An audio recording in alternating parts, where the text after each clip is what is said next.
An almost 30-year-old cold case cracked wide open due to advances in DNA analysis and some very good detective work.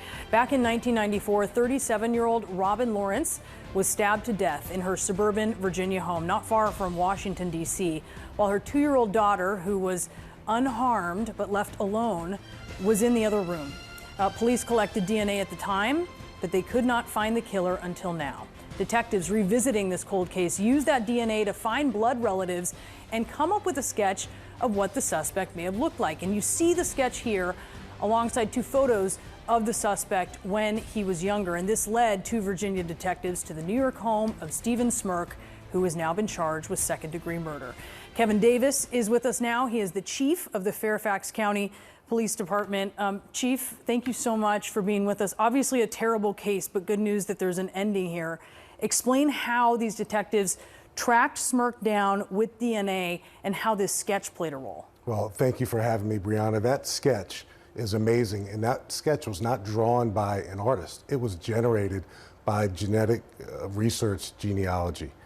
It's an amazing tool. We've solved several cases in the past couple of years based on familial matches. We collected a really good DNA sample back in 1994, so we had a DNA profile that literally sat in a national database.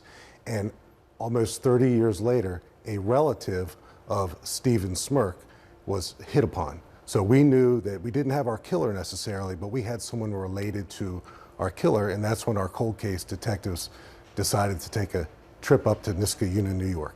And explain that. So that leads to a sketch. How do you find the person to then go to his house? You look at who that person is related to, and you see if that person is employed or lives near where the crime scene was committed. So we had a pretty good idea that we were in the ballpark for a potential suspect, but we had no idea that within an hour and a half of making contact with Stephen Smirk that he would be literally confessing a full confession to Fairfax County detectives. It was amazing. It's really amazing. They showed up, asked him for a swab, and he gave it to him, right? And that's kind of a red flag to immediately consent without asking any questions. He didn't ask any questions whatsoever. He immediately consented. Our detectives told him that they were investigating a 1994 murder in Fairfax County. And without question, Brianna, he gave the sample.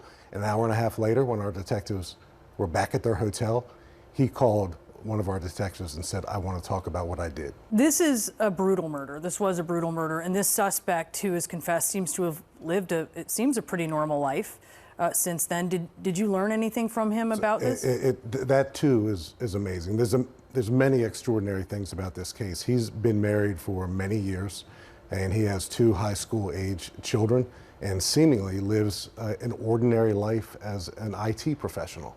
Has never encountered law enforcement, has never been arrested. That's a bit unusual. He's 51 years old. And all I can imagine is he's been living with what he did since 1994. And he fully confessed to our detectives in great detail. Without giving very good reason for this, is what's clear. This isn't a very clear motive. This case, I mean, we think of this case, we think of the Gilgo Beach murders this summer, where police used DNA evidence and then just some very good detective work revisiting those cold cases. Are we going to see a host of cases like this coming from all over the country? I think, Brianna, we're already seeing it. And right now I'm thinking about renaming cold case to simply unsolved murders, because they're waiting to be solved.